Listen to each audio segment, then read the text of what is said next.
নমস্কার বন্ধুরা, cooking by Ankita চ্যানেলে সকলকে জানাই স্বাগত। তা আজকে আমি চলে এসেছি একটা ব্লগ ভিডিও নিয়ে। তা আশা করি সকলকে ভালো লাগবে। তাহলে দেরি না করে শুরু করা যাক। তা আজকের ভিডিওটা বাড়ির সব রান্না বান্না নিয়ে। পর আমি সবজি কাটতে শুরু করলাম।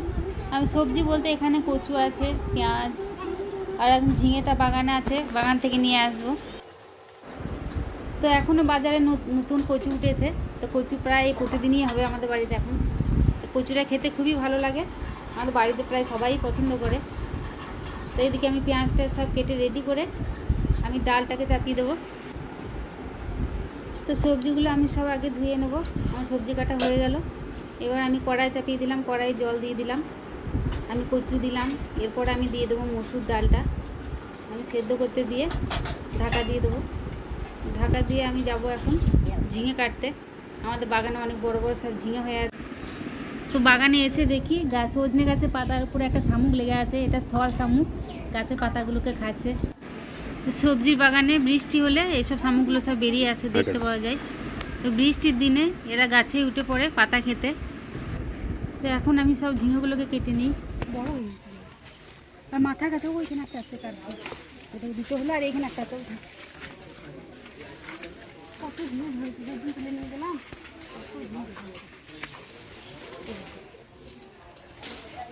প্রচুর ফলন ঝিঙে। তো ঝিঙে কেটে ফেরার সময় দেখি আর একটা শামুক গাছে উঠে আছে। এ এখন পাতা অবধি পৌঁছাতে পারেনি। তো এই শামুকগুলো সবজি গাছে খুব ক্ষতি করে, পাতাগুলোকে সব খেয়ে নেয়। আমি ঝিঙেগুলোকে সব তুলে এনে ধুয়ে তারপর আমি কাটতে শুরু করে দিয়েছি। চা হয়ে গেছে, কিসে ওইটা যাই হবে। আর কতজন আছে দেখুন না বসে এখানে। টোপটাই দেবেন, টোপটা দেবেন। কি নামিলেন কিসে, কিসে দেবো বলছো? আলু দেবেন, বাস আর লাগবে।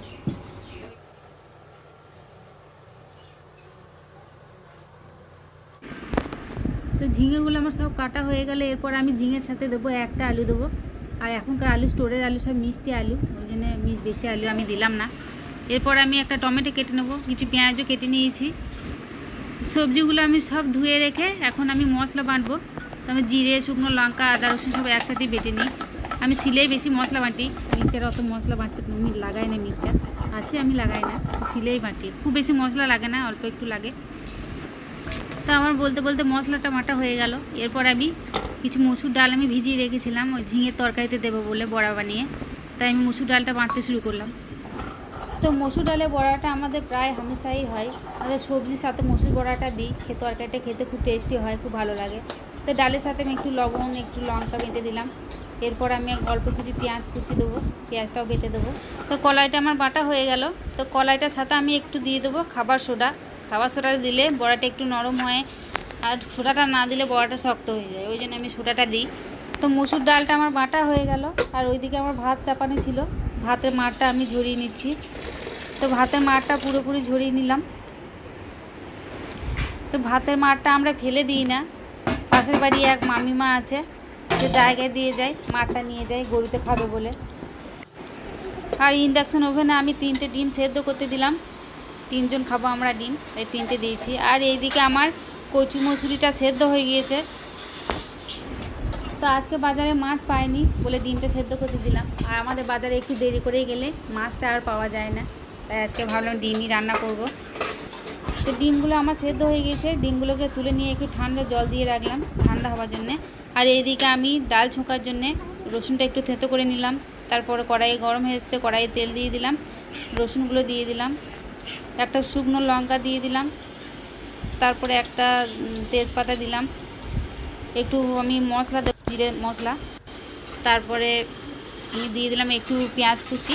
তারপরে একটু ভালো করে ভেজে নিয়ে একটু হলুদ দিয়ে দিলাম, হলুদটা দিয়ে একটু নেড়ে তারপরে আমি মসুর ডাল আর কচুটা দিয়ে দিলাম। মসুর আর কচুর ডাল খেতে খুব সুন্দর লাগে। আমাদের নতুন কচু এখন উঠেছে, প্রায় প্রতিদিনই হচ্ছে এখন কচু মসুরি। তো আমি ডালটা চাপিয়ে দিয়ে এইদিকে ডিমগুলো ঠান্ডা হয়ে গিয়েছে, আমি ডিমগুলো ছাড়িয়ে নেব। তো ডিম আমাদের বাড়িতে 5 জন মেম্বার, 3 জন খায়। আমার শ্বশুর, আমার ছেলে খায় না।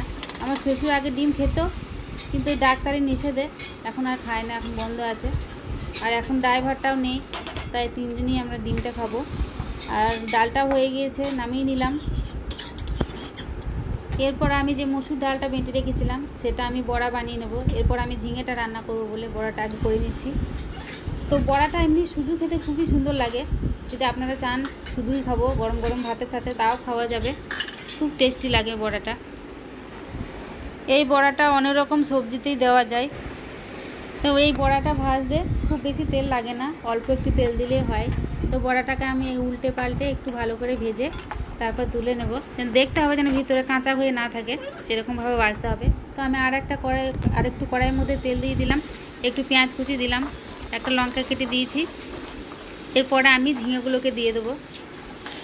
ঝিঙেটা আমাদের বাগানে প্রচুর ধরে আছে, আমরা প্রতিদিনই প্রায় ঝিঙে তরকারিটা খাচ্ছি। আর ঝিঙেটা বাজারে 60 টাকা 70 টাকা কিলো, তাই ঝিঙেটা আর কিনতে হয় না বাজারে। আর এদিকে আমি ঝিঙের মধ্যে দিয়ে দিলাম হলুদ, একটু জিরে, আদা রসুন বাটা, একটু লবণ দিয়ে ঝিঙেটাকে কষিয়ে নিয়ে এরপর আমি দিয়ে দেবো সর্ষেটাকে গুলে দিয়ে দেবো। তাই দিয়ে দিলাম। এরপর আমি জল দেবো না, এবার বড়াগুলোকে দিয়ে তারপরে আমি ঝিঙেটাকে ঢাকা দিয়ে দেবো। অল্প আছে ঝিঙেটা সেদ্ধ হবে। এরপর আমি ঝিঙেটাকে ওই দিকে দিলাম, তারপরে এই দিকে আমি যে ডিম ছাড়িয়ে রেখেছিলাম ডিমটাকে আমি রান্না করব। তো কড়াইটা আমার গরম হয়ে এসেছে, কড়াইয়ের মধ্যে আমি তেল দিয়ে দিলাম। আর ডিমের মধ্যে আমি একটু হলুদ লাগিয়ে নিলাম। তো হলুদ লাগালে ডিমের কালারটা ভালো আসে, তাই আমার তেলটা গরম হয়ে এসেছে। আমি ডিমটাকে ছেড়ে দিলাম। তো একটু ভালো করে নেড়ে চেড়ে ভেজে তারপর আমি ডিমগুলোকে তুলে নিচ্ছি। তো ডিমগুলো আমার ভাজা হয়ে গেল। এরপর আমি কড়াইয়ের মধ্যে একটু ফোড়ন দিয়ে একটা লঙ্কা, তেজপাতা, একটু পেঁয়াজ কুচি দিয়ে ভালো করে নেড়ে চেড়ে ভেজে নিয়ে তারপর আমি একটু টমেটো দিলাম। টমেটোটা দিলে গ্রেভিটা একটু ভালো হয়, তাই আমি টমেটোটা দিলাম। একটু লবণ দিয়ে দিলাম, তারপর 1 চামচ হলুদ দিয়ে দিলাম। আর এখানে যে জিরে, আদা রসুন বেটে রেখেছিলাম সেটাকে দিয়ে একটু জল দিয়ে মশলাটাকে ভালো করে কষিয়ে নিতে হবে, যে টমেটোটা নরম হয়ে যায়। তো মশলাটা আমার কষানো হয়ে গিয়েছে। এরপর আমি মশলার মধ্যে জল দিয়ে দিলাম। খুব বেশি পাতলা হবে না, একটু ঘন ঘন হবে, তাই আমি একটু অল্পই জল দিলাম। তারপরে আমি ডিমগুলোকে একটু কেটে তারপরে ডিমগুলোকে আমি কড়াইয়ে ঢেলে দিয়ে দিলাম। তাই আমার রান্নাটা ওইদিকে ঝিঙে রান্নাটা আমার প্রায় হয়ে এসছে। আর এদিকে আমার ডিমের গ্রেভিটা হয়ে গিয়েছে, ঝোলটা হয়ে গিয়েছে, আমি নামিয়ে নিলাম। আর ওইদিকে আমার যে ঝিঙের তরকারি চাপিয়েছিলাম ওই ঝিঙের তরকারিটা আমার হয়ে গিয়েছে, আমি ওই তরকারিটাকে এবার নামিয়ে নেব। আমাদের এই বাগানের ঝিঙেটা কোনো ওষুধপত্র ব্যবহার করি না বলে ঝিঙেটা খেতে খুবই টেস্টি। বেশি ওষুধপত্র দিলে ঝিঙেটা খেতে ভালো লাগে না, বাজারের ঝিঙেগুলো একদম টেস্টি হয় না। এই ঝিঙেটা খুবই খেতে ভালো। তো বলতে বলতে আমার রান্না সব হয়ে গেল। তো আমাদের দুপুরে খাওয়ার টাইম হয়ে গেছে। আজকে রান্নাটা আরেকবার দেখিয়ে দিই। এখানে আছে কচু মসুর ডাল দিয়ে ডাল বানিয়েছি, আর এখানে ঝিঙে আলু বড়ার তরকারি, এখানে ডিমের ঝাল, আর আলুটা আমি আগে ভেজে রেখেছিলাম আলু ভাজা। তো আমার ভিডিওটা ভালো লাগলে অবশ্যই জানাবেন। ধন্যবাদ।